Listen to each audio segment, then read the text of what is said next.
Good evening everyone. Batch 1 में biomolecule कहाँ तक हुआ था बेटा?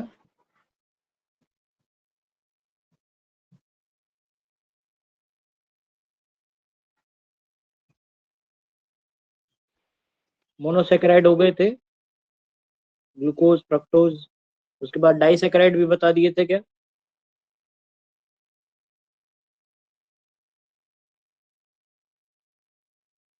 सुक्रोज, माल्टोज, लैक्टोज की स्ट्रक्चर वगैरह हो गए था क्या बैच 1? Yes sir. अच्छा, उसके बाद पॉलीसेकेराइड्स।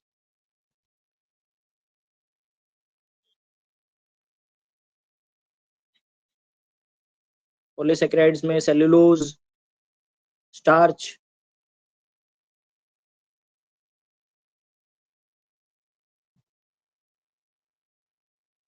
बैच 1 वाले कुछ बताएंगे?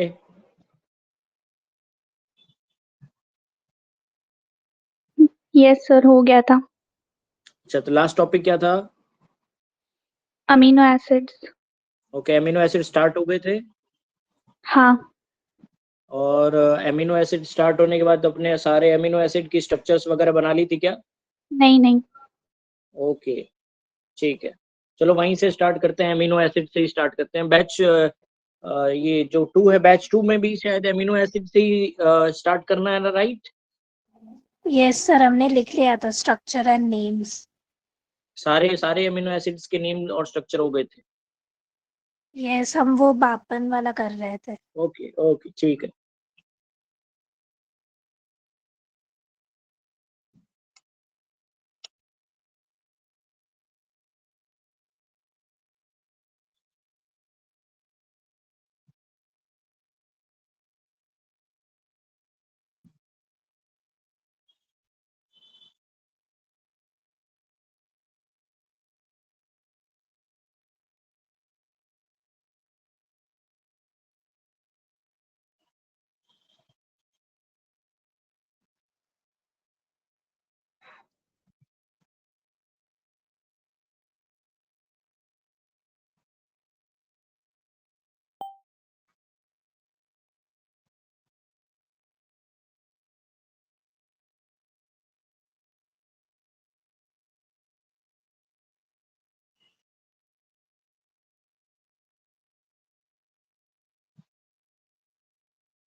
आई थिंक ऑलमोस्ट आ गए सब लोग, स्टार्ट कर ही देते हैं।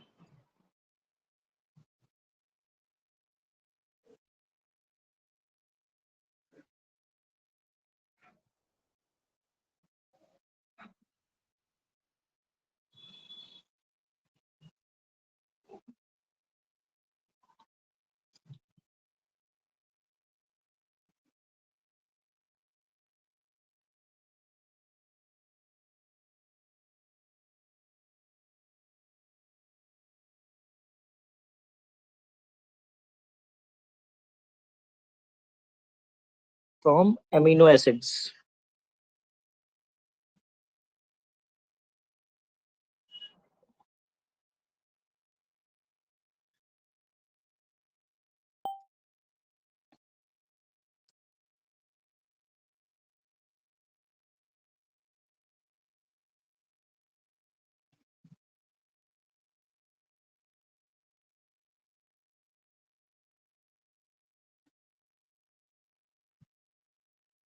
एमिनो एसिड, तो एमिनो एसिड्स में दो चीजें होंगी आपको। एमिनो ग्रुप में मिलेगा as well as COOH group मिलेगा। तो इसमें NH2 ग्रुप भी होता है एंड COOH ग्रुप भी होता है। तो आपको जो प्रोटीन्स में मिलते हैं, प्रोटीन्स में आपको मिलते हैं 20 alpha amino acids. 20 alpha amino acids, ठीक है। ये कहाँ मिलते हैं आपको? ये मिलते हैं आपको प्रोटीन्स में। तो अपने को प्रोटीन्स पढ़ने, इसीलिए अपन एमिनो एसिड पढ़ रहे हैं। अब ये जो 20 अल्फा एमिनो एसिड है, अल्फा एमिनो का मतलब हो गया कि आपको RCH COOH इसमें दोनों फंक्शनल ग्रुप है, और मोर प्रायोरिटी वाला फंक्शनल ग्रुप कौन सा होता है? कार्बोक्सिलिक होता है। तो कार्बोक्सिलिक के हिसाब से डिसाइड होगा। तो कार्बोक्सिलिक के हिसाब से अगर डिसाइड करें अपन, तो ये आपका क्या हो गया? अल्फा हो गया बेटा, ठीक है। तो अल्फा पर अगर NH2 आ जाए तो इसको बोलते हैं अल्फा एमिनो एसिड। तो अल्फा पर NH2 रहेगा, और ऐसे में बीटा गामा भी ले सकता हूँ, लेकिन प्रोटीन केवल और केवल किससे बना होता है? अल्फा एमिनो एसिड से ही बना होता है। तो इसीलिए हम प्रोटीन्स में अल्फा एमिनो एसिड ही पढ़ते हैं, है ना। बीटा गामा वगैरह ये सब अपने को नहीं पढ़ना है। तो आपके 20 अल्फा एमिनो एसिड्स हैं। इसमें अल्फा एमिनो एसिड्स में NH2 राइट और लेफ्ट साइड दोनों में हो सकता है। तो इसी तरीके से अगेन इसमें D और L कॉन्फ़िगरेशन होता है। अब इनका जब क्लासिफिकेशन करते हैं 20 अल्फा एमिनो एसिड्स का, तो 2-3 तरीके से कर सकते हैं। कौन-कौन से 2-3 तरीके हैं? क्लासिफिकेशन जब अपन करते हैं,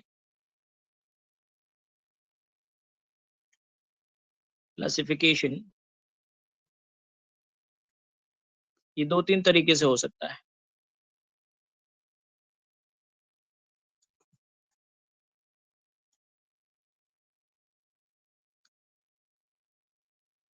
दो तीन कौन-कौन से तरीके देख लेते हैं।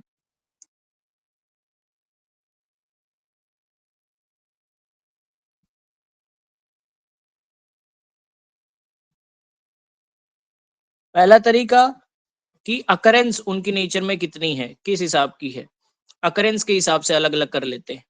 दूसरा, उनकी रिक्वायरमेंट कितनी है बॉडी में, उस हिसाब से उनको अलग-अलग कर लेते हैं, रिक्वायरमेंट के हिसाब से।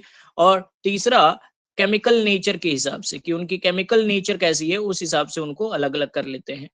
तो अकरेंस के हिसाब से 2 होते हैं बेटा, एक होता है नेचुरल और एक होता है सिंथेटिक। नेचुरल और सिंथेटिक। सिमिलरली रिक्वायरमेंट के हिसाब से अगर अपन बात करें, तो आपके पास होता है एक एसेंशियल, एसेंशियल, दूसरा आपके पास रहता है नॉन एसेंशियल, नॉन एसेंशियल, और तीसरा रहता है सेमी एसेंशियल। कभी कभी रिक्वायरमेंट होती है जिनकी, दैट इज सेमी एसेंशियल।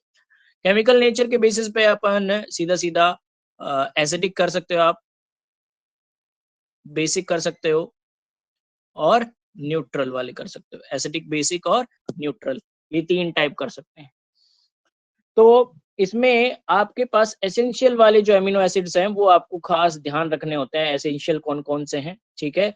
और उसके बाद अपन एसिडिक बेसिक करेंगे, तो उसके साथ-साथ अपन पोलर न्यूट्रल वालों में 2 चीज़ें कर सकते हैं, पोलर एंड नॉन पोलर, ठीक है?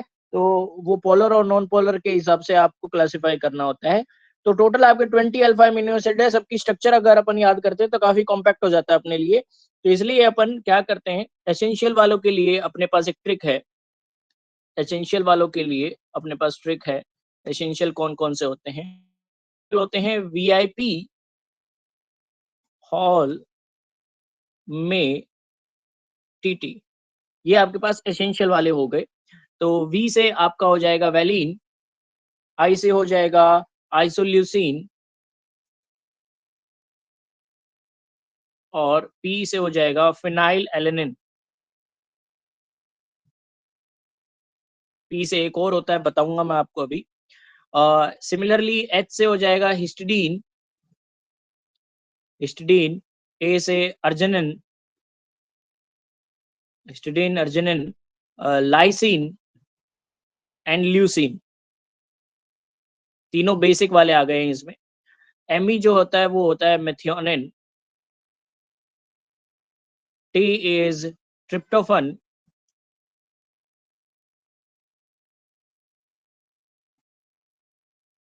Tryptophan and threonine.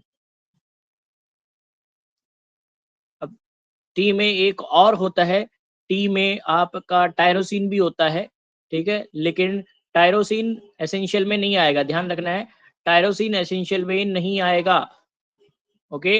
पी से आपका प्रोलाइन आता है, पी से आपका प्रोलाइन आता है, लेकिन आप उसको एसेंशियल में काउंट नहीं करेंगे, क्योंकि प्रोलाइन स्पेसिफिकली ध्यान रखना है, that is 2 degree amino acid.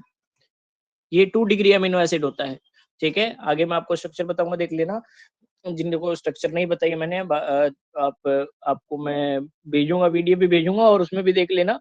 ये 2 डिग्री अमीनो एसिड होता है, कुछ ऐसा बता ही देता हूँ मैं।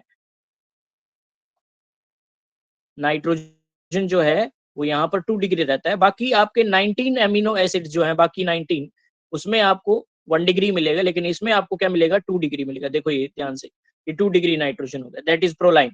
प्रोलाइन पहले से खास है, प्रोलाइन को खास बनाने की जरूरत नहीं है, प्रोलाइन ऑलरेडी खास है, ठीक है। तो इसीलिए आप इसको इसमें काउंट नहीं करेंगे। सेम टायरोसिन जो है, टायरोसिन टी से टायरोसिन भी होता है, लेकिन वो एसेंशियल में काउंट नहीं होगा, ठीक है, ध्यान रखिएगा। तो ये आपके हो जाएंगे बेटा एमिनो एसिड्स जो एसेंशियल वाले हैं, ठीक है।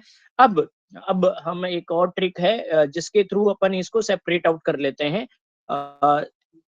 बपन बपन इसमें क्या होता है, देखिए जो सबसे पहला बी है that stands for, B stands for basic, A stands for acidic, ठीक है, बेसिक एसिडिक। फिर P stands for polar, A stands for aromatic, aromatic and N stands for non polar. तो इस तरीके से एक ट्रिक बनाई हुई है, आपको अगर याद डायरेक्ट स्ट्रक्चर करनी है आप स्ट्रक्चर कर सकते हो, 20 की 20 स्ट्रक्चर याद रखो, उसके थ्रू कर लो, अदरवाइज ट्रिक से काम चला सकते हो। जैसे ये मैंने आपको बताया बपन, तो बपन की जो स्टोरी है वो कुछ ऐसी है। Bipin Bipin loves his art as God। तो सबसे पहले बी आता है, और बी सबसे पहला बी किसको बताता है, बेसिक को बताता है। फिर आता है ए किसको बताता है बेटा, एसिडिक को बताता है। तो ये ए जो है ये एसिडिक को बता रहा है, ठीक है।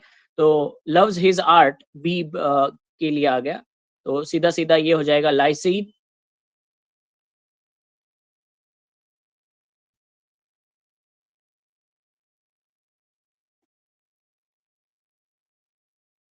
Histidine,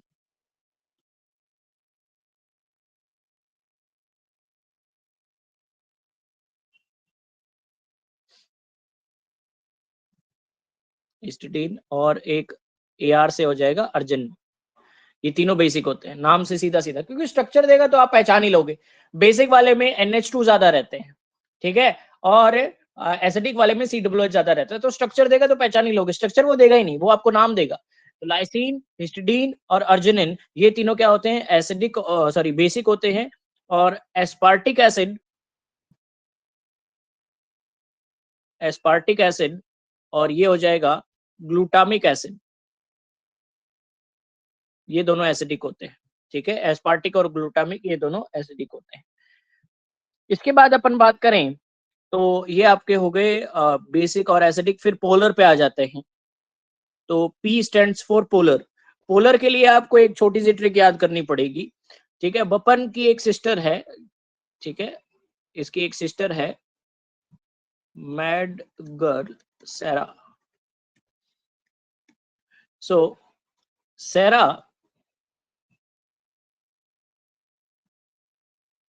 throws her sister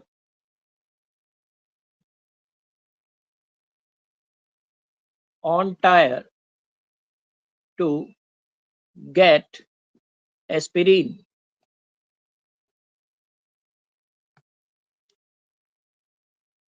to get aspirin। तो एसी स्टैंड्स फॉर सीरीन, ठीक है, ये सीरीन हो गया। उसके बाद थ्रो मतलब थ्रियोनिन,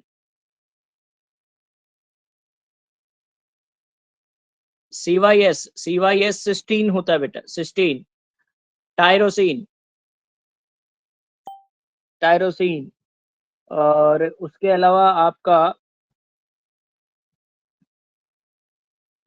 ये तो सीधा सीधा हो गया, this is glutamine and this is asparagine, asparagine. तो ये सब क्या रहते हैं बेटा, न्यूट्रल होते हैं लेकिन पोलर होते हैं, ठीक है। 6 हैं, serine, threonine, cysteine, tyrosine, glutamine and asparagine, ठीक है। ये सब क्या रहते हैं, पोलर रहते हैं। और उसके बाद आ जाता है ए, एरोमेटिक वाले कौन कौन से हैं। तो एरोमेटिक वाले के लिए आपको याद रखना है, ये जो सेरा है throws her sister on tyre. वो टायर कौन सा है? वो टायर आप याद रख सकते हो ऐसे, फैट टायर, फैट टायर। तो सीधा सीधा मतलब हो जाएगा इसका, पीएच का मतलब हो गया फिनाइल एलेनिन,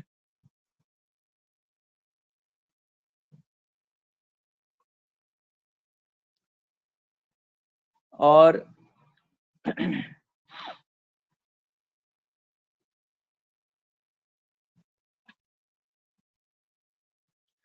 टी से सीधा सीधा टायर, टायर से या तो आप सीधा सीधा याद रखेंगे टायरोसिन, है ना, टायर से हमेशा याद रखना tyrosine.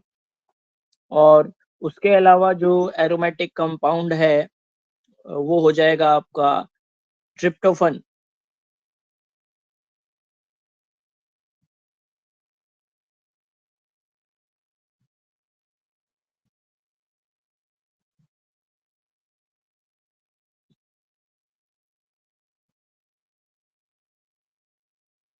Tryptophan.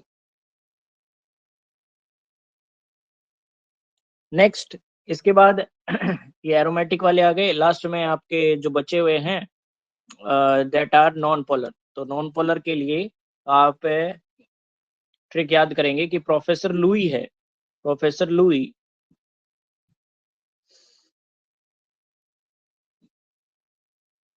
met the president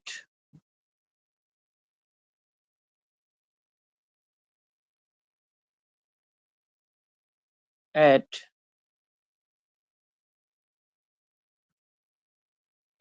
wallet ground. ये मैंने आई थिंक आपको पीडीएफ तो पहले ही भेज दी है मैंने आपको, ये बायोमोलिक्यूल 5 और 6 करके मैंने भेजा था, उसमें लिखा हुआ है। उसमें शायद एक आधा एमिनो एसिड इधर उधर हो सकता है, वो थोड़ा सा ध्यान रखिएगा। Professor Louis is arrived at, arrived होता है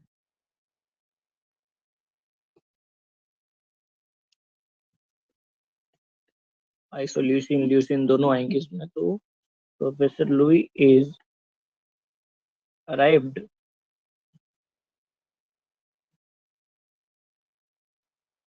एट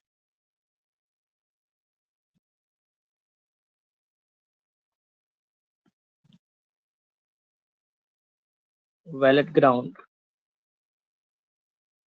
टू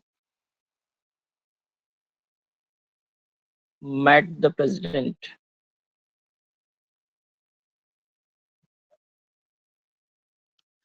अब देखो इसमें आप ऐसे याद कर सकते हो कि दिस इज योर प्रोलाइन, है ना, और ये तो सीधा सीधा आपको दिख ही रहा है LEU मतलब ल्यूसीन, और इसको मैं कैपिटल कर देता हूँ। IS मतलब आइसोल्यूसिन, आइसोल्यूसिन, ठीक है।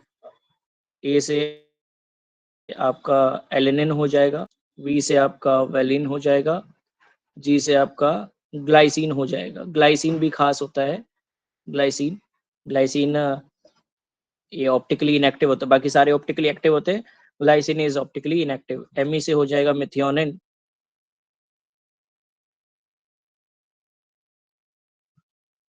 Me से आप मेथियोनिन कर देंगे। इसके अलावा आपके पास जो बचता है that is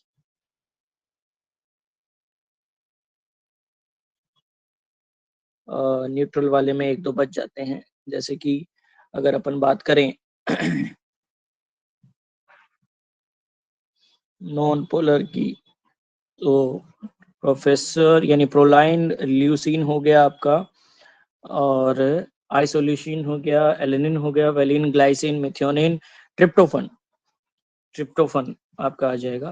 tryptophan is and P से फिनाइल एलेनिन। ये आपके कितने हो गए? 1 2 3 4 5 6 7 8 9, यस 9 नॉन पोलर हैं, ठीक है, 9 नॉन पोलर हो गए, ठीक है। ये 6 जो है पोलर हो गए, 15, ठीक है, जिसमें से 15 ये हो गए, 15 में से सॉरी 15 के अलावा 3 बेसिक और 2 एसिडिक, टोटल आपके हो गए 20, ठीक है। एरोमेटिक इन्हीं में से बीच बीच में से निकाला है मैंने। तो that is your amino acid. ये एमिनो एसिड्स होते हैं बेटा 20 अल्फा एमिनो एसिड्स, ये आपस में कंबाइन होते हैं तो हर एक में NH2 है, हर एक में COOH है ना, हर एक में NH2 है, हर एक में COOH है बेटा। तो ये आपस में लिंकेज करते हैं और लिंकेज करके क्या बनाते हैं, प्रोटीन बनाते हैं। इसके अलावा कुछ और बातें भी अपने को करनी है इसमें कि ये जो एमिनो एसिड्स होते हैं, ये एमिनो एसिड्स बनते कैसे हैं और एमिनो एसिड रहते कैसे हैं, इस पे भी बातें होती है। तो एमिनो एसिड की जो प्रॉपर्टीज होती है वो थोड़ा सा बात कर लेते हैं अपन।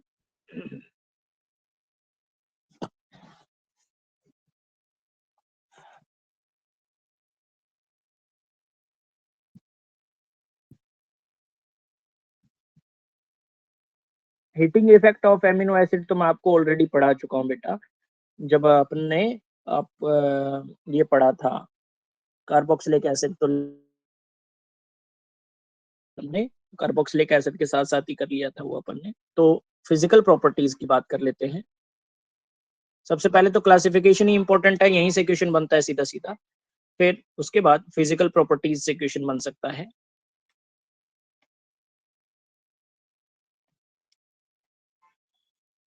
तो अपन इनको जनरली रिप्रेजेंट किससे करते हैं, यूजुअली एमिनो एसिड्स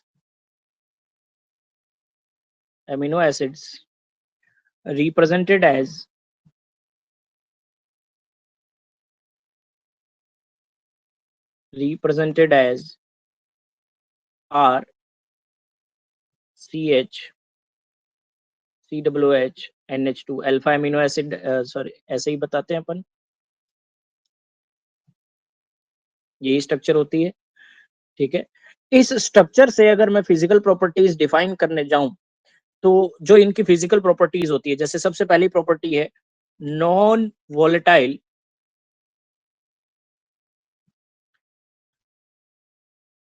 सॉलिड होते हैं ये,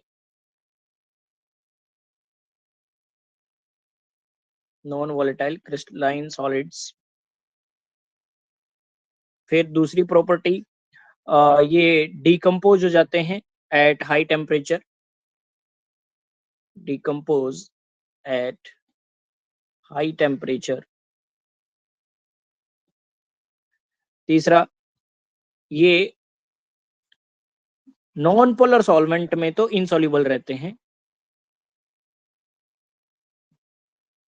insoluble in non polar solvents,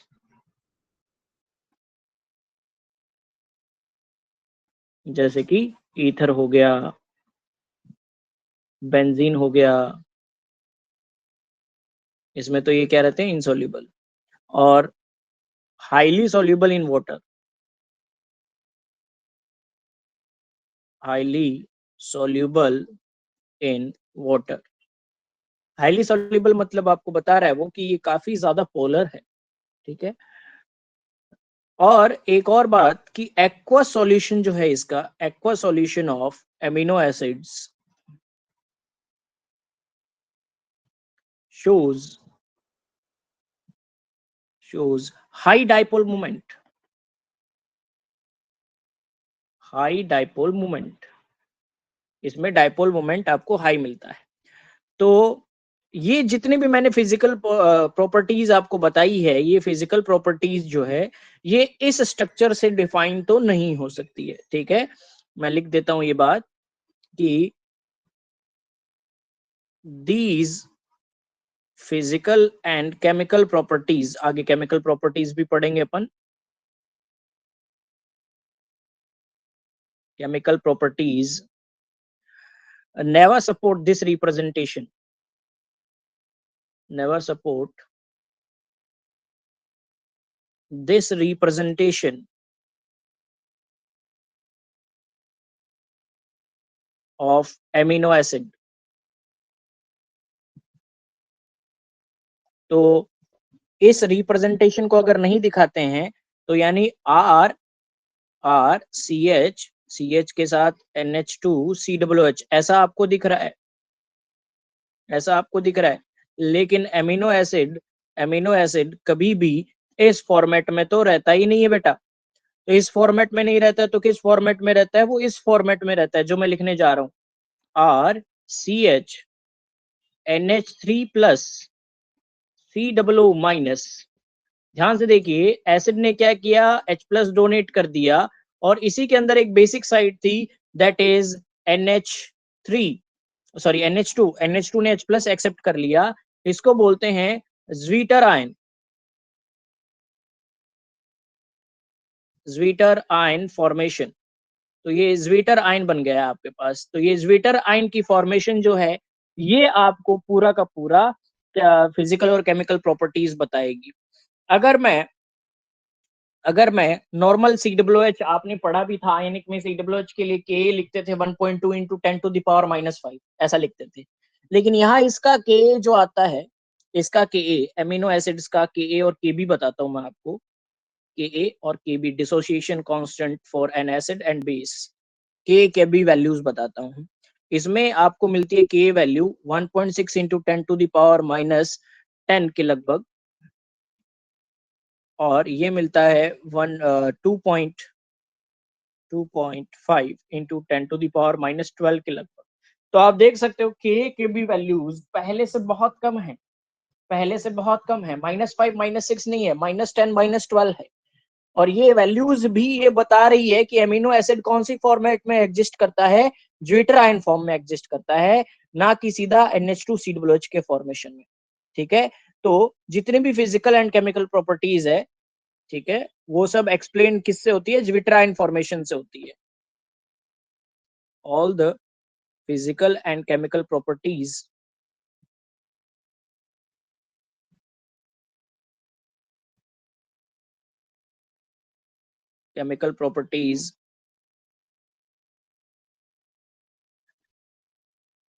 can be explained by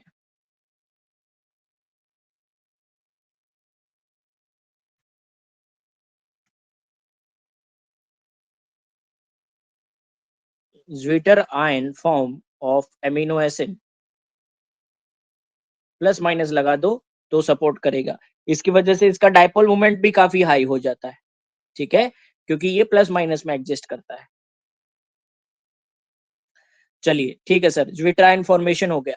अब ज्विटर आयन फॉर्मेशन हो गया तो ज्विटर आयन फॉर्मेशन का करना क्या है, तो देखिए यहाँ पर आपको एक ज्विटर आयन फॉर्मेशन में एक और बात थोड़ा सा ध्यान रखना है कि जब ज्विटर आयन बनता है तो ज्विटर आयन बनने के बाद आपके पास प्लस माइनस बन जाएगा, और प्लस माइनस बन जाएगा तो हम वहां पर क्या करेंगे, इलेक्ट्रिक फील्ड अप्लाई करेंगे। इलेक्ट्रिक फील्ड अप्लाई करेंगे तो क्या होगा, देखिएगा, समझते हैं इस चीज को। यहाँ से जी एडवांस में भी क्वेश्चन आया हुआ है बेटा, ध्यान दीजिएगा थोड़ा सा।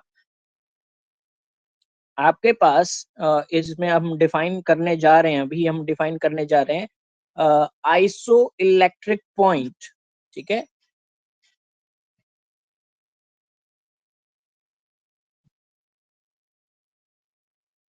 Iso electric point.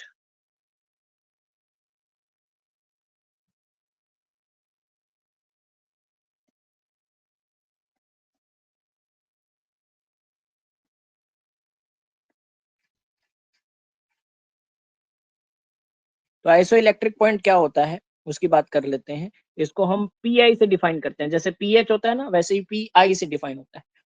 एक्चुअली ये होता ही पीएच है, it is a pH, it is a pH at which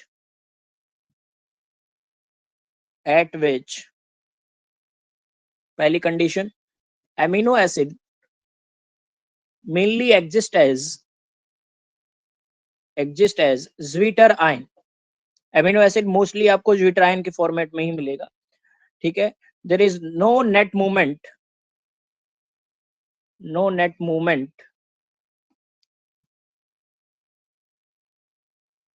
under electric field. Electric field में आपको मूवमेंट नहीं मिलती है। और तीसरी कंडीशन, यहाँ पर आपके पास एनायन का concentration of anion is equal to concentration of क्या रहता है, कैटायन रहता है। एनायन और कैटायन का कंसंट्रेशन बराबर होता है। इस पीएच को अपन क्या बोलते हैं, आइसो इलेक्ट्रिक पॉइंट बोलते हैं। ठीक है, आगे बात समझ में, जिसमें ज्विटर आयन बने, कोई नेट मूवमेंट नहीं हो, एनायन कैटायन की कंसंट्रेशन बराबर हो। चलिए देखते हैं कि सर R है, CH है, इसमें हमारे पास NH3 है और COO है, तो यहाँ पर तो माइनस चार्ज करना है सर और यहाँ पर प्लस चार्ज करना है, तभी क्या बनेगा, ज्विट्राइन बनेगा। This is your zwitter-ion. ठीक है सर, बहुत अच्छी बात है, ज्विट्राइन बन गया। एक काम करते हैं, इस ज्विट्राइन में हम पीएच कम ज्यादा कर सकते हैं, है ना, पीएच थोड़ा सा बढ़ा सकते हैं और पीएच थोड़ा सा कम कर सकते हैं। जैसे ही मैं इसमें पीएच बढ़ाऊंगा, यानी पीएच मैंने बेसिक किया, और बेसिक पीएच अगर होता है बेटा, बेसिक पीएच अगर होता है तो क्या होगा कि यहाँ से H+ निकलेगा हाई पीएच पर।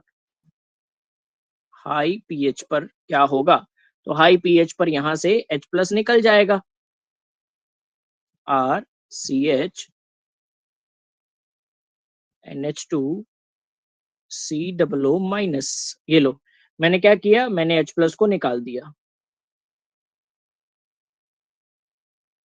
H+ को निकाल दिया, तो H+ निकल जाएगा हाई पीएच पर। सर H+ निकलता है तो एक डिसोसिएशन कांस्टेंट आता है ना, तो यहाँ पर एक डिसोसिएशन कांस्टेंट आ जाएगा। सिमिलरली ऐसा भी कर सकते हैं कि इसका पीएच थोड़ा कम कर दें, बढ़ाएं कोई जरूरी थोड़ी है, लो भी कर सकते हैं। लो पीएच, लो पीएच मतलब एसिडिक पीएच कर दिया, एसिडिक मीडियम कर दिया, और एसिडिक मीडियम अगर कर दिया तो एसिडिक मीडियम में ये जो ऑक्सीजन है ये भी ये भी आपका H+ गेन कर लेगा क्या, लो पीएच पर। यहाँ पर तो प्लस रहेगा, यहाँ पर क्या आ जाएगा, COO के साथ क्या आ जाएगा, H, यहाँ पर H+ गेन हो गया, यहाँ माइनस हो रहा था, यहाँ प्लस हो गया, ये लीजिए H+ गेन कर लिया इसने। तो लो पीएच पर तो H+ गेन कर लेगा, हाई पीएच पर H+ डोनेट कर देगा ज्विट्राइन। ठीक है, ध्यान से देखो, लो पीएच पर आपके पास नेट क्या बचा है, नेट बचा है आपके पास कैटाइन, कैटाइन बचा है, और यहां पर क्या बचा है, यहां पर एनाइन, एनाइन। अगर थोड़ा सा सर, थोड़ा सा दिमाग चलाएं हम, दिमाग चलाएं हम, तो हमें समझ में आ रहा है कि जब हम सबसे पहले लो पीएच से हाई पीएच, थोड़ा सा हाई, थोड़ा सा हाई, है ना,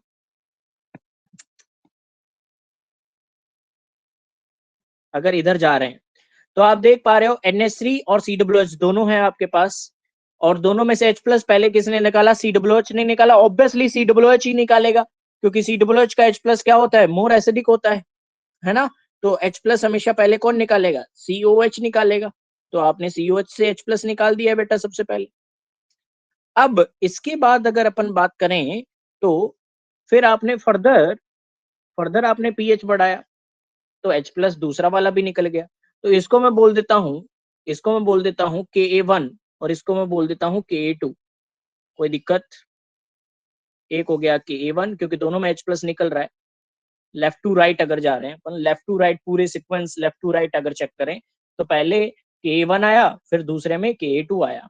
what is the value of Ka1, Ka1 की वैल्यू क्या होगी कि सर Ka1 में आपको मिलेगा H+, साथ में प्रोडक्ट में मिला है ज्विट्राइन, ज्विट्राइन डिवाइड में आपके पास क्या है, कैटाइन, प्रोडक्ट अपॉन रिएक्टेंट वाले फॉर्मूला से लगा रहा हूं मैं, डिवाइड में कैटाइन। सिमिलरली Ka2 का फॉर्मूला क्या बनेगा, इसी हिसाब से बनाए तो Ka2 बनेगा बेटा, आपके पास प्रोडक्ट में H+ मिलेगा, यस, साथ में बनेगा आपको क्या, एनाइन, बिल्कुल सही बात है, एनाइन मिलेगा, और डिवाइड में क्या मिलेगा, अगेन ज्विटर आयन मिलेगा, है ना।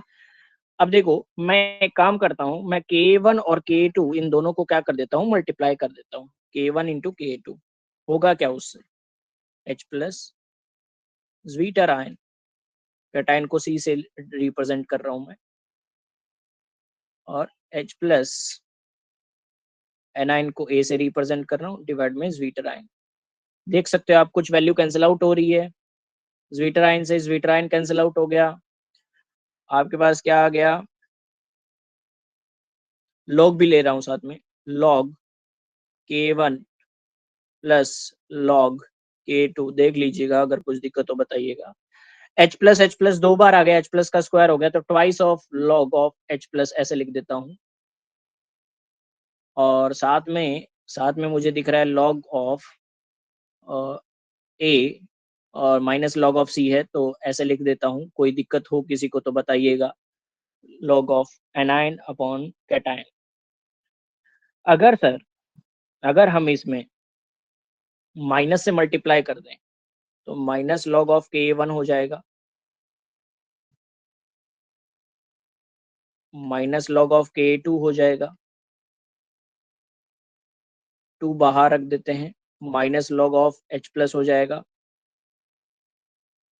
और यहाँ पर मैं उल्टा लिख देता हूँ, कैटाइन ऊपर लिख देता हूँ और एनाइन नीचे लिख देता हूँ, तो माइनस अपने आप समझ में आ जाएगा आपको, पावर में चला गया जी। Minus log of Ka1 that is known as pKa1 minus log of Ka2 means pKa2 is equal to 2 into pH plus log cation upon anion।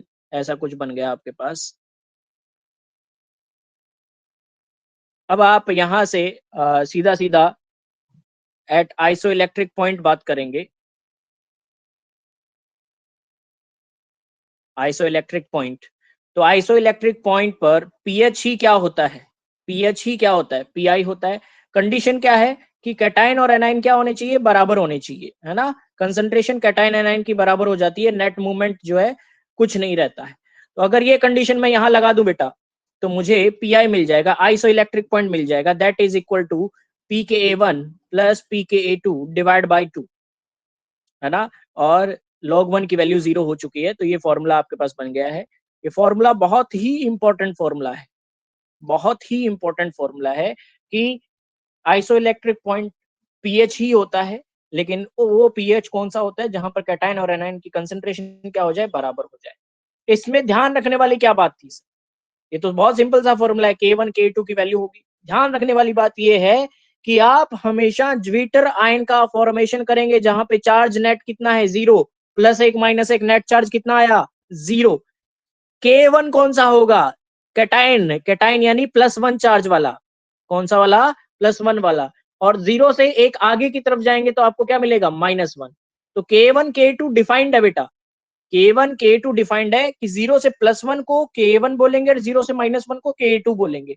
तो उन्हीं K1 K2 का क्या है बेटा, ये एवरेज है, pKa1 plus pKa2 divide by 2। आगे बात समझ में, आई थिंक ये क्लियर है अच्छे से। आइसोइलेक्ट्रिक पॉइंट क्या है, आइसोइलेक्ट्रिक पॉइंट पर हमारा कैटाइन एनाइन का कंसंट्रेशन बराबर हो जाता है, ठीक है। अब इसमें एक और प्रॉपर्टी है, दैट इज इलेक्ट्रोफोरेसिस, जिसके थ्रू स्ट्रक्चर्स पूछी जा सकती है आपसे। Electrophoresis,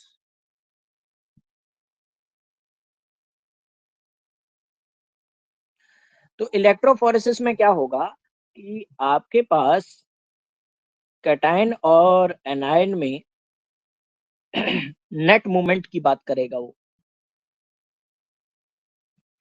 movement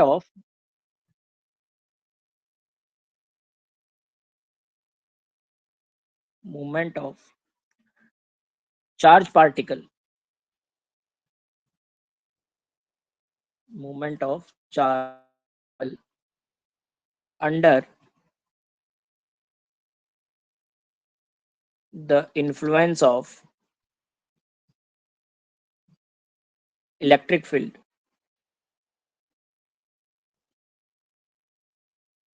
is known as electrophoresis. Electric field में चार्ज पार्टिकल का मूवमेंट ही इलेक्ट्रोफोरेसिस होता है। अब थोड़ा ध्यान दीजिएगा, नोट हो सकता है if pH is less than pi। pi क्या था, pi तो सर आइसोइलेक्ट्रिक पॉइंट था, यानी ज्विटराइन, उसमें तो ज्विटराइन रहता है। तो आपने pH क्या रखा है, ज्विटराइन से कम रखा है। अगर आपने pH ज्विटर आयन से कम रखा है तो इसका मतलब वो क्या बन चुका है बेटा, pH अगर कम करेंगे, लो pH पर क्या बन जाएगा, कैटाइन, हाई pH पर क्या बन जाएगा, एनाइन। तो अगर आपने लो pH रखा है तो बताओ एमिनो एसिड किस में एग्जिस्ट करेगा, amino acid would be cationic, cationic हो जाएगा। और अगर कैटायनिक हो गया तो किसके टुवर्ड्स मूव करेगा, कैटायनिक मतलब पॉजिटिव, तो move towards cathode opposite charge की तरफ मूव करेगा। सिमिलरली ऐसा भी तो कर सकते हैं, if pH is greater than PI, तो एमिनो एसिड कौन सी फॉर्मेशन में एग्जिस्ट करेगा? वुड बी एनायनिक, यानी मूव टुवर्ड्स एनोड। और तीसरा, if pH is equal to PI, तो एमिनो एसिड किसमें एग्जिस्ट करेगा बताओ बेटा? Would be in zwitterion form. अब तो ज्विटराइन ही रहेगा ना, pH PI पर है, और ज्विटराइन फॉर्म में रहेगा मतलब नो नेट मूवमेंट, कोई मूवमेंट नहीं रहेगी। ठीक है, तो ये pH पे बातें हो सकती है। जैसे मैं एक बहुत सिंपल सा क्वेश्चन पूछता हूँ, एक बहुत सिंपल सा क्वेश्चन कि draw the structure of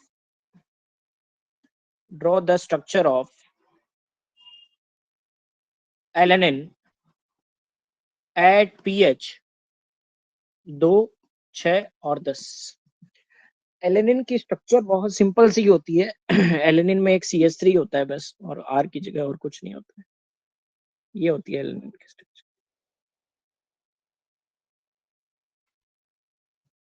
that is alanine, ये एलेनिन है।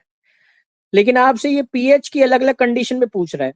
अब वैसे तो मुझे आइसो इलेक्ट्रिक पॉइंट के बारे में आइडिया नहीं है, लेकिन आइसो इलेक्ट्रिक पॉइंट बीच का pH है, तो मैं ऐसा मान सकता हूं कि 3 pH दिए हुए हों, एक बहुत एसिडिक हो, एक बहुत बेसिक हो, एक न्यूट्रल के पास में हो, तो न्यूट्रल वाला ज्विटराइन के पास में रहेगा और बाकी एसिडिक और बेसिक में रहेंगे।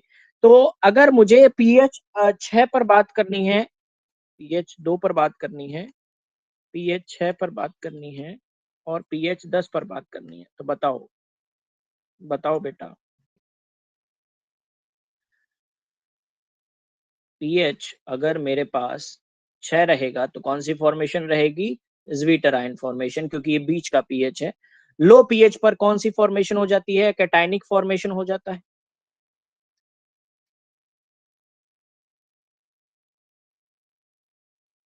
NH3+ और साथ में क्या आ जाएगा? COOH। और हाई pH पर आपके पास क्या हो जाएगा? एनायनिक बोले तो COO- ऐसा कुछ है।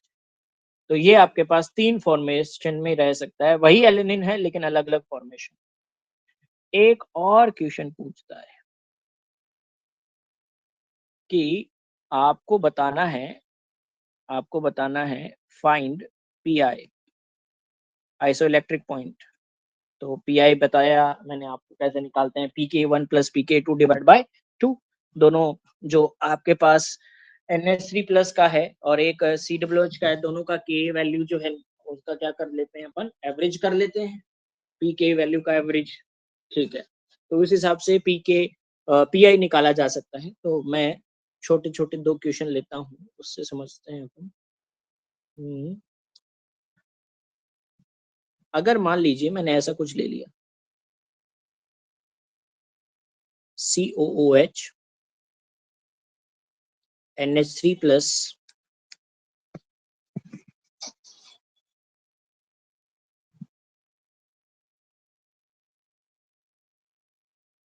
यहाँ पर भी मैंने ले लिया COOH। सबके लिए मैं आपको Ka वैल्यू बता रहा हूँ, ठीक है। सपोज दैट इसका जो pKa है दैट इज X, इसका जो pKa है दैट इज Y, और इसका जो pKa है that is Z।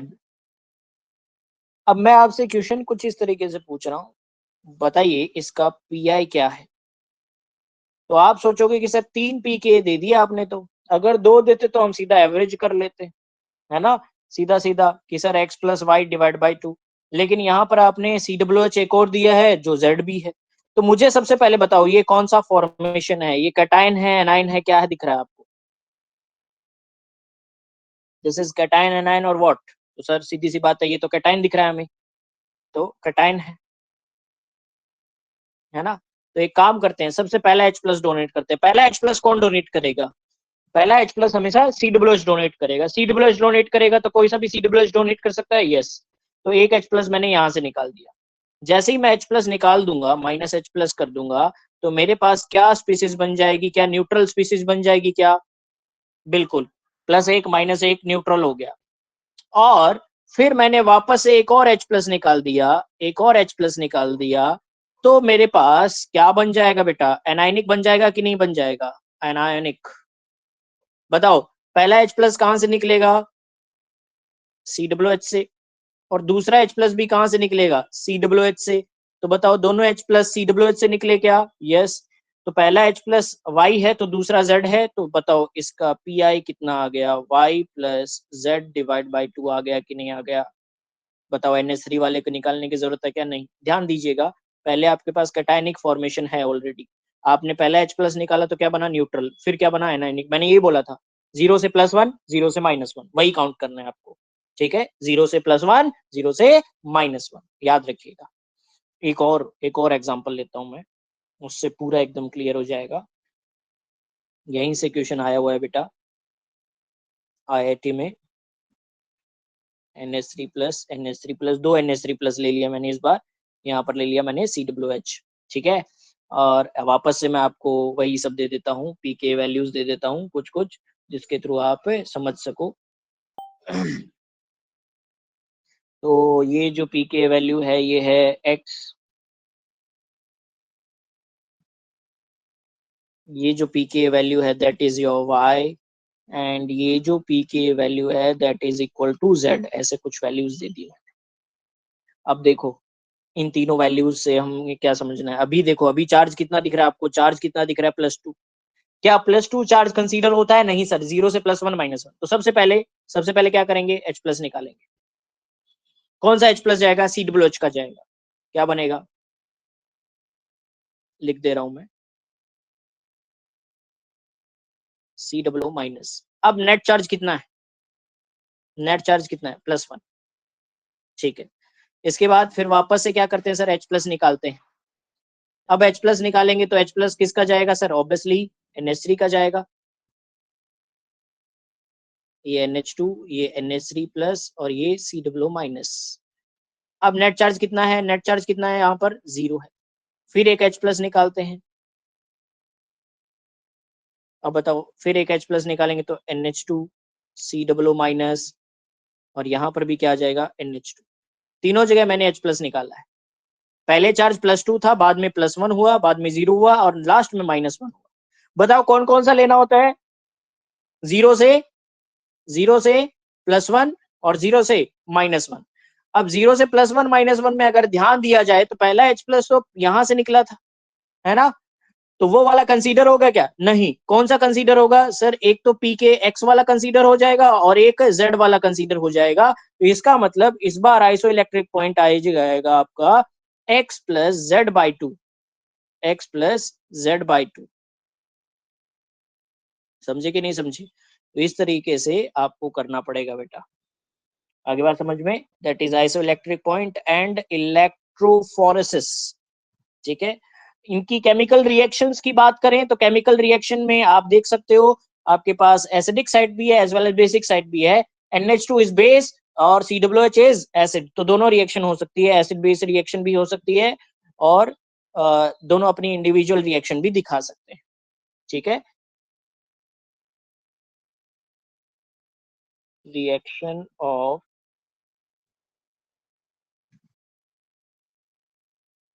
Amino acids.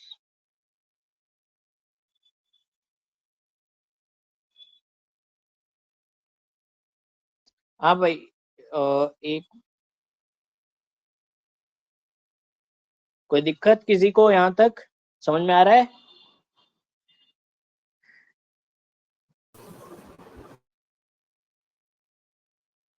Sir value वाला नहीं समझ में आ रहा कैसे? हाँ सर। कौन सा? ये एक्स और जेड वाला, ये वाला? हाँ सर, वो दोनों नहीं समझ में आया। ठीक है, अभी बता देते हैं।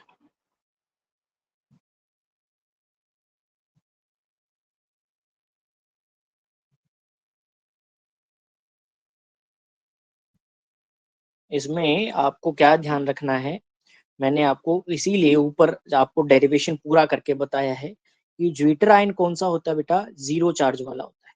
तो आपको 0 से +1 और 0 से -1 यही Ka1 Ka2 है ना यहाँ पर, तो यही Ka1 Ka2 काउंट करके चलने हैं। तो पीआई में Ka1 Ka2 ही आता है, ठीक है, 0 से +1 0 से -1।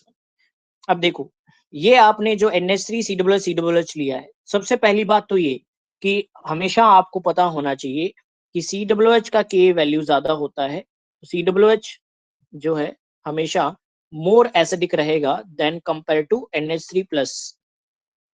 तो सबसे पहला ये चीज पता होनी चाहिए आपको। तो सबसे पहला H+ कहां से निकलेगा, C2O से। अब देखो स्टार्टिंग में आपके पास ये क्या फॉर्मेशन हो रखा है, देखो +1 चार्ज हो रखा है क्या, देखो जरा इसमें +1 चार्ज। जैसे ही मैंने H+ निकाला तो H+ कहां से जाएगा बताओ, COOH से जाएगा। COOH से जाएगा तो बताओ क्या बन जाएगा,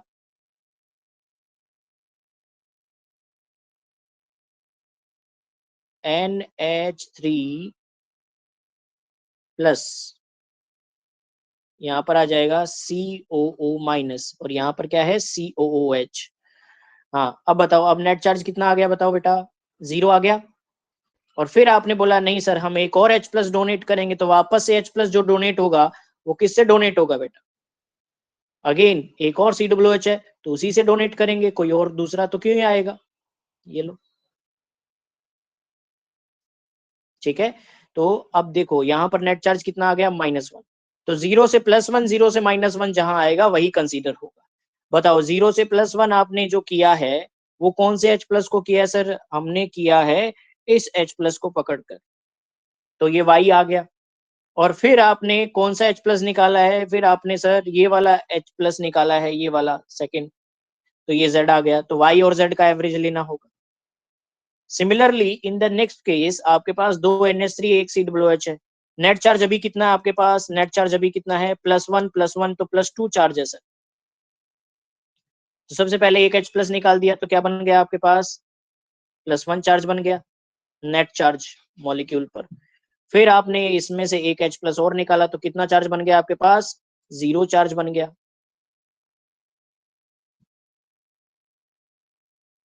और फिर आपने एक H+ और निकाला तो आपके पास क्या बन गया, देखो ध्यान से, अब नेट चार्ज -1 बन गया। अब बताओ कौन सा लूं, +2 से +1 वाला लूं, नहीं, कौन कौन से लेने हैं, 0 से +1 और 0 से -1। तो 0 से +1 और 0 से -1 में अगर ध्यान दें तो दोनों NH3 से H+ निकाले हैं अपन ने, तो NH3 से निकाले हैं तो NH3 वाला एक है X दूसरा है Z, तो आपके पास आ जाएगा X + Z/2, ठीक है। सर प्रोटीन एसिडिक है कि बेसिक, वो कैसे पता चलेगा, तब आपकी वॉइस कट होगी। प्रोटीन एसिडिक है कि बेसिक, तो एसिडिक में COOH ज्यादा मिलेंगे, बेसिक में NH2 ज्यादा मिलेंगे।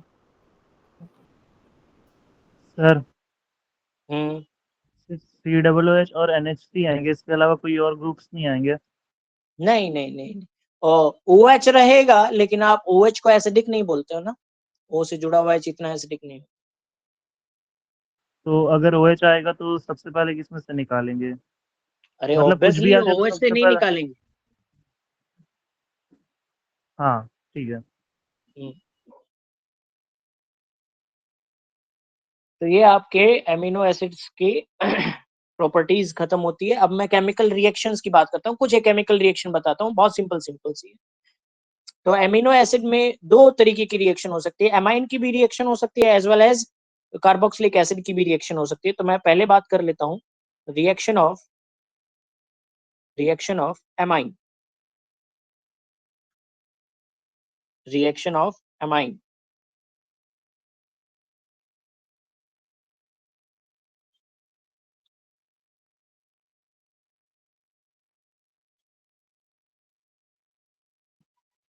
आपने बहुत सारी रिएक्शन करवाई है, जैसे मान लीजिए R है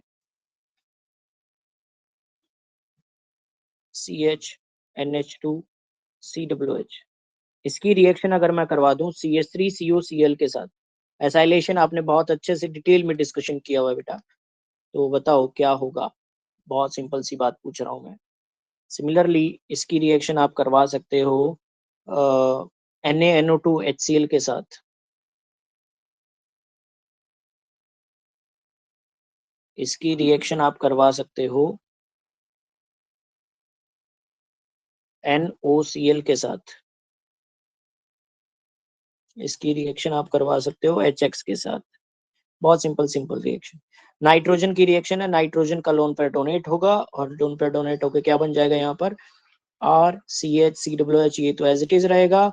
NH के साथ क्या आ जाएगा COCH3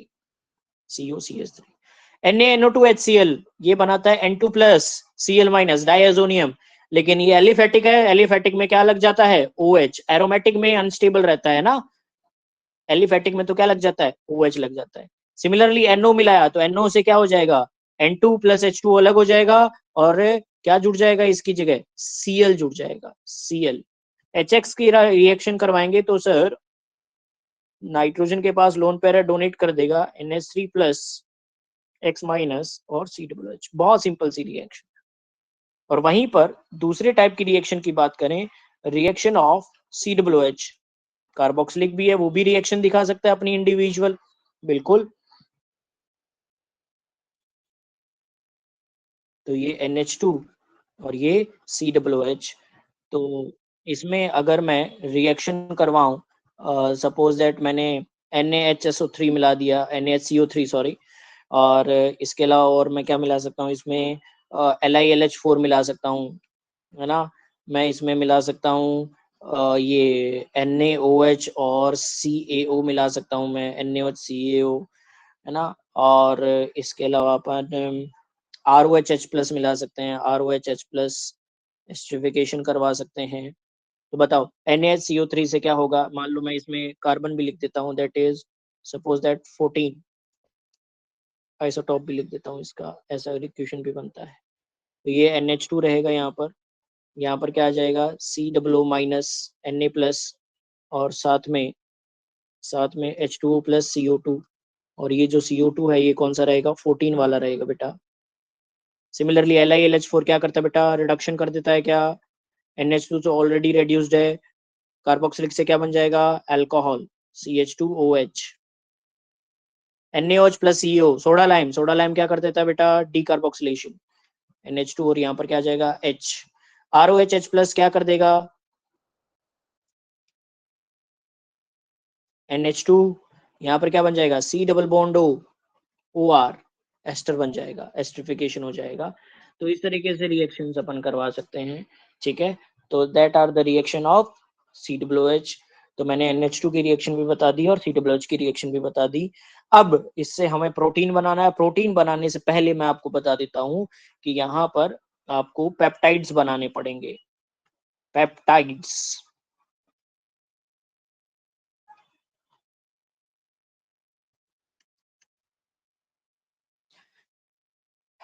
पेप्टाइड क्या होता है, जब आपके पास दो एमिनो एसिड कंबाइन होते हैं, कंडेंसेशन होता है और H2O निकलता है। देखो ये होता है NH2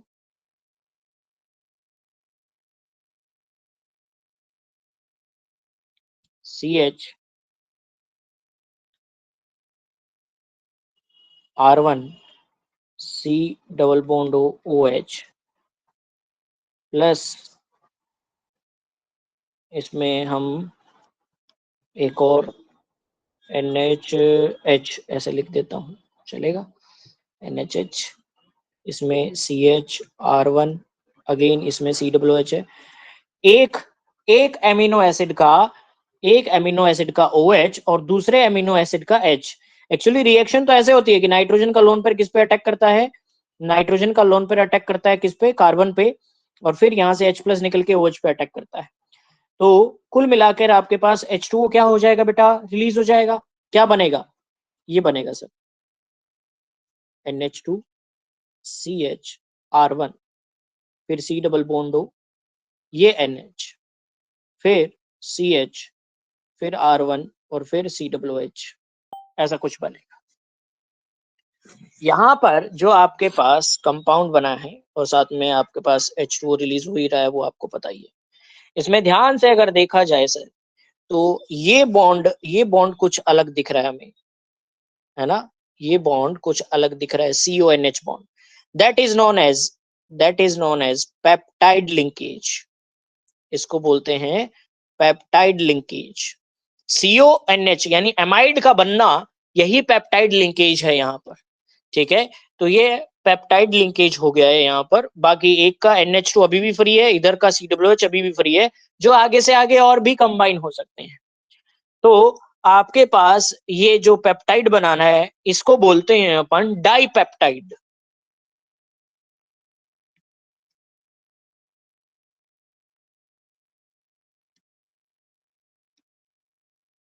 that is your dipeptide. Monopeptide नहीं बोलेंगे, ठीक है। डाई से स्टार्ट होता है, दैट इज स्मॉलेस्ट पेप्टाइड है ये। पेप्टाइड हमेशा आपका सीधा कहां से स्टार्ट होगा, डाई से स्टार्ट होगा। 2 एमिनो एसिड कंबाइन हो रहे हैं इसलिए, ठीक है। इसमें पेप्टाइड लिंकेज बोले कितनी है, तो क्या बोलेंगे कि बताओ पेप्टाइड लिंकेज कितनी है।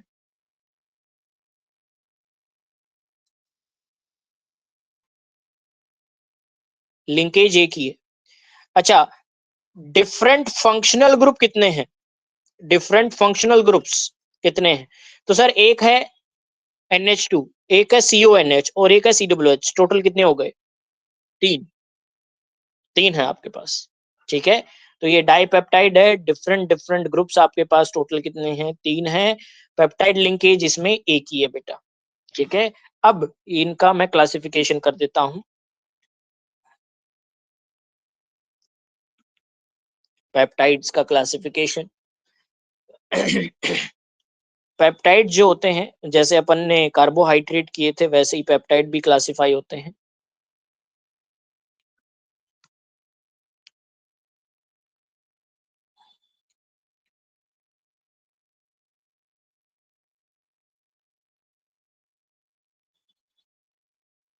सबसे पहले आते हैं आपके पास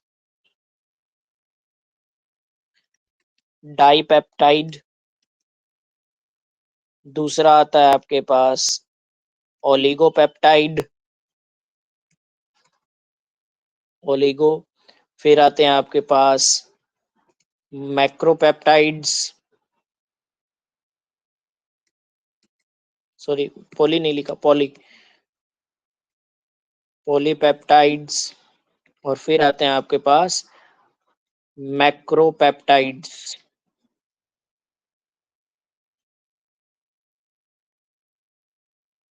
डाइपेप्टाइड का मतलब समझ गए होंगे, कितने अमीनो एसिड होंगे, 2 अमीनो एसिड। डाई का मतलब 2। ओलिगो का मतलब कितने होंगे, ओलिगो का मतलब होंगे 3 से लेकर 10 अमीनो एसिड्स। पॉली में होंगे 11 से लेकर 100 amino acids.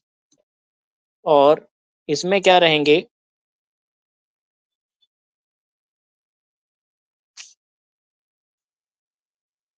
More than 100 amino acids अगर आपस में कंबाइन होते हैं। कौन से बॉन्ड से, पेप्टाइड बॉन्ड से, तो आपके पास क्या बनते हैं, मैक्रोपेप्टाइड्स बनते हैं। और मैं बता दूं आपको कि ये जो मैक्रोपेप्टाइड्स है यही क्या होते हैं बेटा, प्रोटीन्स होते हैं, जिसमें 100 से ज्यादा एमिनो एसिड कंबाइन होते हैं।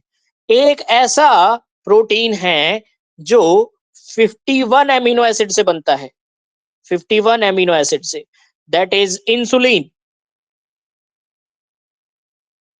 इंसुलिन ये 51 एमिनो एसिड से बनता है ना। बाकी सब 100 से ज्यादा वाले होते हैं।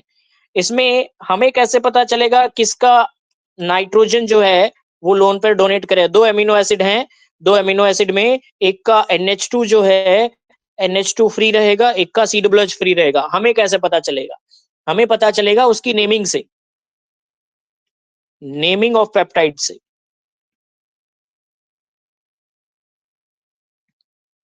नेमिंग ऑफ पेप्टाइड से।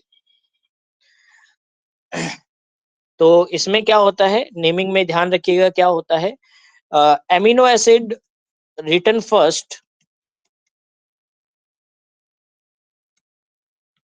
Has free NH2 group. जिसके पास NH2 ग्रुप फ्री रहेगा उसका नाम पहले लिखा जाएगा, ठीक है।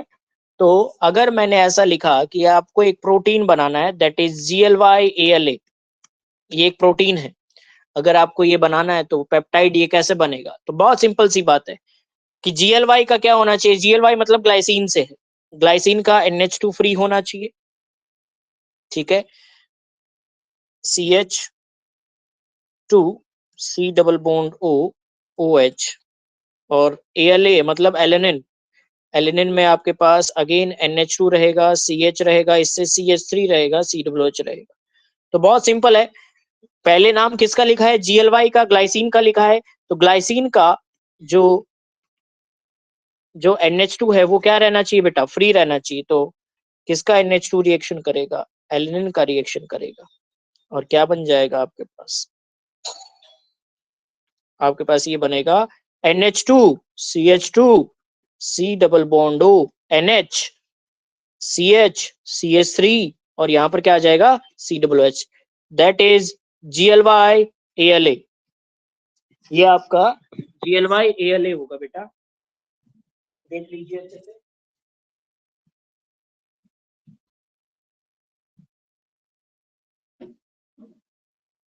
ये GLY ALA बनेगा, दैट इज डाइपेप्टाइड। ऐसे ही आपको अगर 100 से ज्यादा एमिनो एसिड लेने हैं तो आपको क्या मिलेंगे, मैक्रोपेप्टाइड्स मिलेंगे, जिसमें हमें प्रोटीन्स मिलते हैं।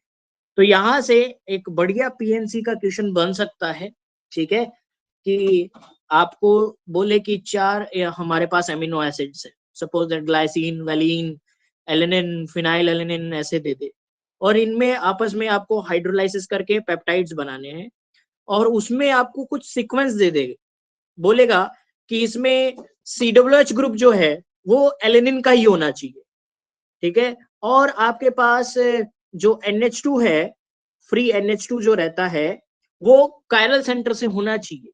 तो फिर वहां परमुटेशन और कॉम्बिनेशन लगा के आप अलग अलग पेप्टाइड्स बना सकते हो, और यहाँ से क्वेश्चन आते रहते हैं बेटा, अच्छे क्वेश्चन बन सकते हैं, थोड़ा सा ध्यान रखिएगा। इसके बाद अपन बात करते हैं प्रोटीन्स की। तो प्रोटीन्स जो होते हैं क्या होते हैं, जो हमारे पास मैक्रोपेप्टाइड्स होते हैं उन्हीं को क्या बोलते हैं, प्रोटीन्स बोलते हैं। इसके बाद मैं आपको जो आपको PDF भेजी थी उसमें से देख लेते हैं अपन।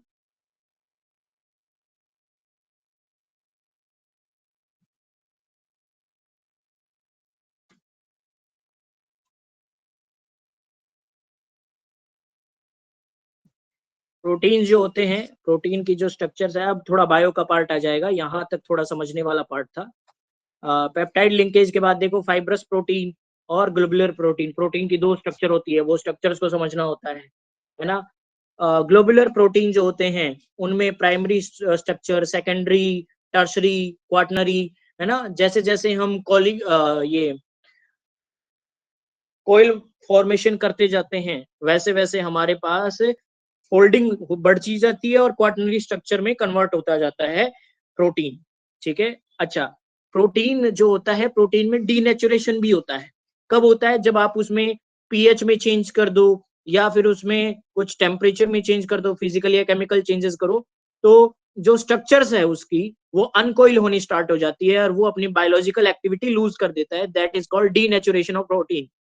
प्रोटीन के लिए 2 टेस्ट है, एक है बायरोवेट टेस्ट, है ना, बायरोवेट कंपाउंड के जैसा का जैसा टेस्ट होता है इसलिए बायरोवेट टेस्ट बोलते हैं, कौन कौन दिखाता है लिखा हुआ है, और एक होता है निनहाइड्रिन टेस्ट।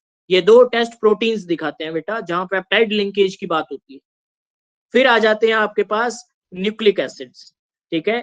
तो न्यूक्लिक एसिड जो होते हैं, देयर आर 2 टाइप्स, DNA और RNA, deoxyribose nucleic acid and ribose nucleic acid.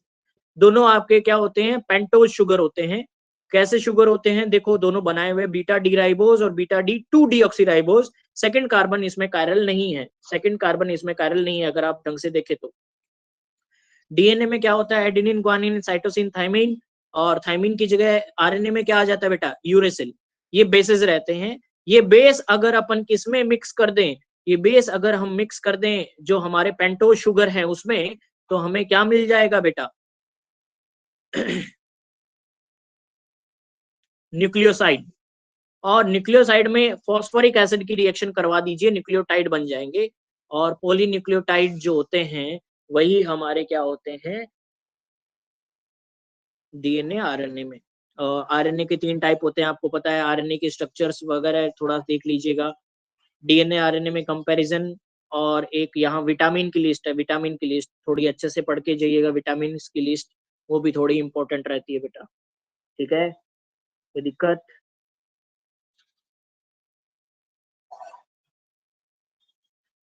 तो अब ये बायोमोलिक्यूल हो चुका है, बैच 2 वाले बच्चे जा सकते हैं। बैच 1 में, अच्छा बैच 2 में मैंने ये पढ़ा दिया था ना एमिनो एसिड बनाने के तरीके।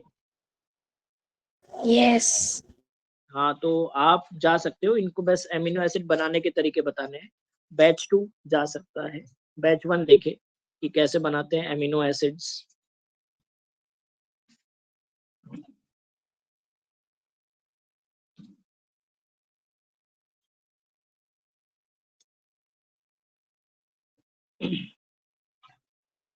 प्रिपरेशन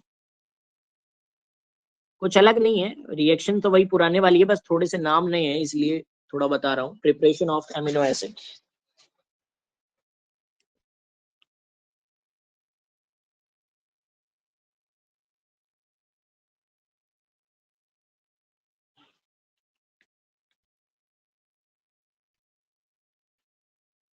सबसे पहले आप गैब्रियल थैलेमाइड से कर सकते हैं, थैलेमाइड सिंथेसिस। ये तो आपने पढ़ा है बेटा, गैब्रियल थैलेमाइड तो वही वाला है सेम, बस इसमें थोड़ा सा चेंज करेंगे। आप थैलेमाइड लेंगे सबसे पहले, तो थैलेमाइड क्या होगा, CO NH, इसमें सबसे पहले आप मिला दीजिए KOH, फिर आप मिला दीजिए इसमें Cl CH2 COOR, और तीसरा इसमें मिला दीजिए एक्वस HCl। तो क्या हो जाएगा कि सर सबसे पहले देखो KOH क्या करेगा, H+ को हटाएगा, कुछ ऐसा होगा।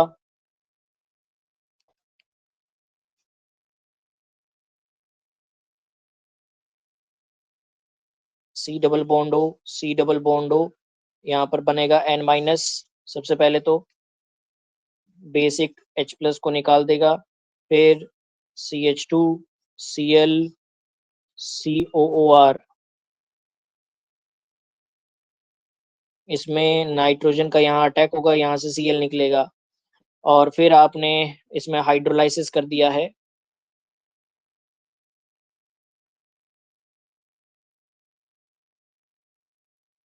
नाइट्रोजन, इसमें CH2 COOR। अब बताओ इसमें हाइड्रोलाइसिस करोगे तो क्या बनेगा, तो हाइड्रोलाइसिस करने पे तो बहुत सिंपल है सर, क्या बन जाएगा, ये मॉलिक्यूल यहाँ से ब्रेक आउट हो जाएगा और आपके पास थैलिक एसिड बन जाएगा, और दूसरी तरफ बन जाएगा NH2 CH2 COOH, इधर भी OH आ जाएगा, प्लस आपके पास थैलिक एसिड अलग हो जाएगा।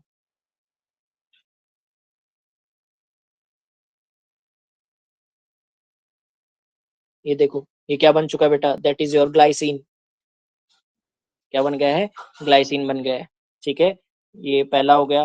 दूसरा तरीका amination of alpha halo acids,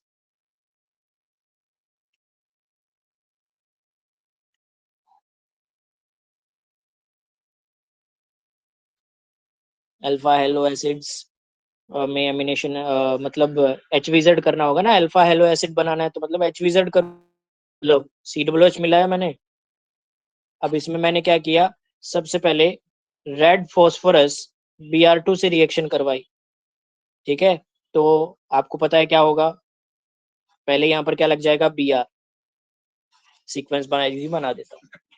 अब मान लो अगर मैंने यहाँ पर NH3 अगर एक्सेस में मिला दिया, तो देखो NH3 एक्सेस में मिलाने की जरूरत है, क्योंकि पहले हमेशा क्या होता है, एसिड बेस होता है, एसिड बेस होता है, तो पहले तो क्या बन जाएगा, COO- NH4+ बन जाएगा, और अगर आपके पास फर्दर अगर NH3 है तो ही यहाँ अटैक करके और किसको लीव करेगा, Br को, SN2 रिएक्शन कर पाएगा, ठीक है। तो पहले आपको क्या करना पड़ेगा बेटा, आपको एसिड बेस करवाना पड़ेगा और उसके बाद होगा, ठीक है। हाँ, अब इसमें वापस से आप क्या कर सकते हो, इसमें H+ मिला के इसको वापस से COOH बना सकते हो, इसमें जैसे ही वापस अपन H+ मिला देंगे, तो क्या बन जाएगा NH2 और यहाँ पर क्या बन जाएगा COH, that is your alanine. ये एलेनिन बन गया बेटा, है ना। तो अल्फा हेलो एसिड बना दो HVZ के थ्रू और फिर उसमें क्या करवा दो एमिनेशन। एक और रिएक्शन दे सकते हैं बाय डाई इथाइल मेलोनेट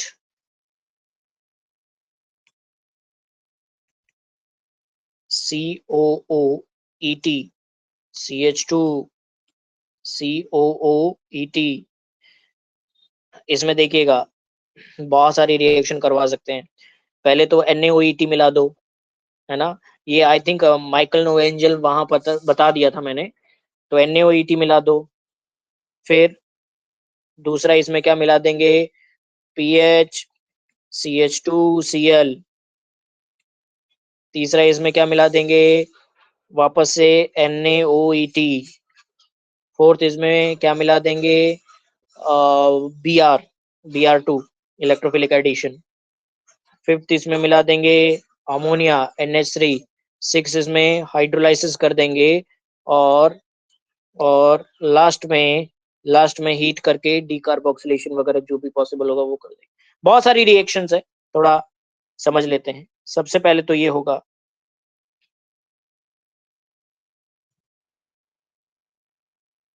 यहाँ पर माइनस बनेगा, NaOET बेस है, ये बेस है तो क्या करेगा H+ को निकालेगा और H+ को निकालने के बाद आप क्या क्या ऐड कर देंगे CH2PH।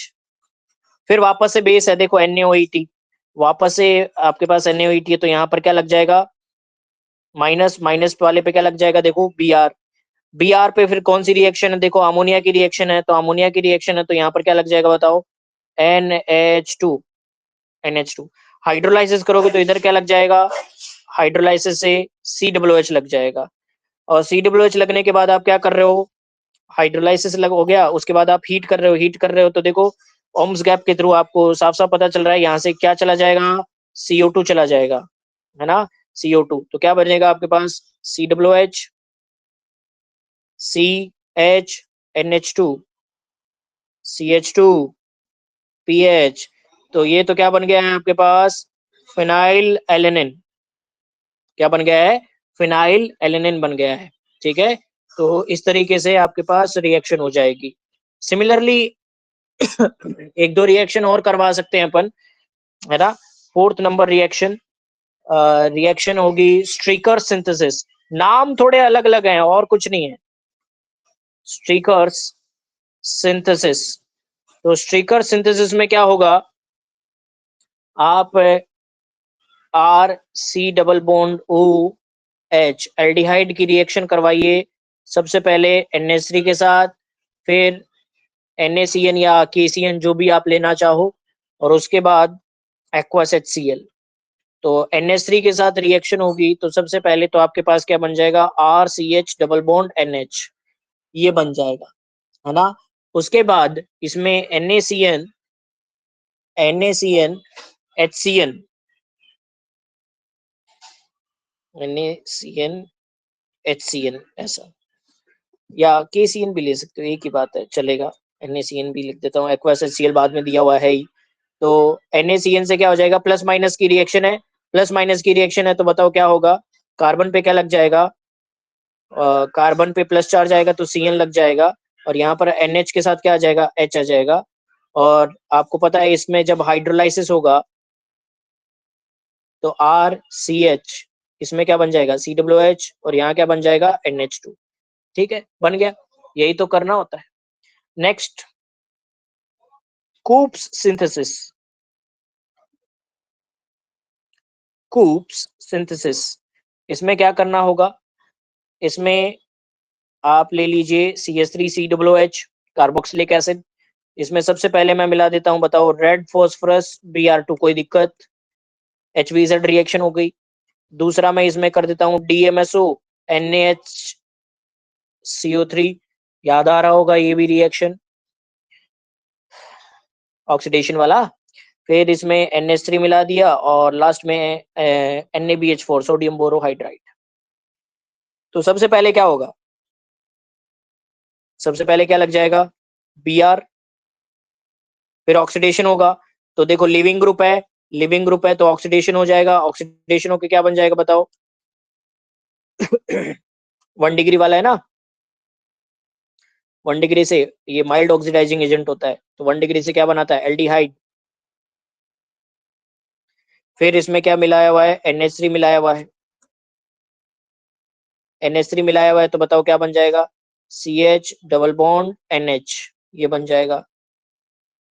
और लास्ट में क्या मिलाया देखो NaBH4 यानी रिडक्शन, ठीक है। और रिडक्शन करना है तो आपके पास क्या बन जाएगा COOH का रिडक्शन NaBH4 नहीं, LiLH4 कर देता है, NaBH4 नहीं करता है। तो यहाँ पर क्या बन जाएगा आपके पास CH2 NH2 और CH2 के साथ क्या जुड़ा हुआ है COH दैट इज ग्लाइसिन। तो ये 5 रिएक्शन है ना, ग्रुप्स स्टिकर सीक्वेंस वाइज है, सीक्वेंस आपको अच्छे से आता है क्योंकि आपने पूरा ऑर्गेनिक पढ़ रखा है, तो वही सीक्वेंस वाइज फॉलो करते करते आप क्या बना सकते हो एमिनो एसिड बना सकते हो, that is preparation of amino acids. ठीक है, कोई दिक्कत किसी को?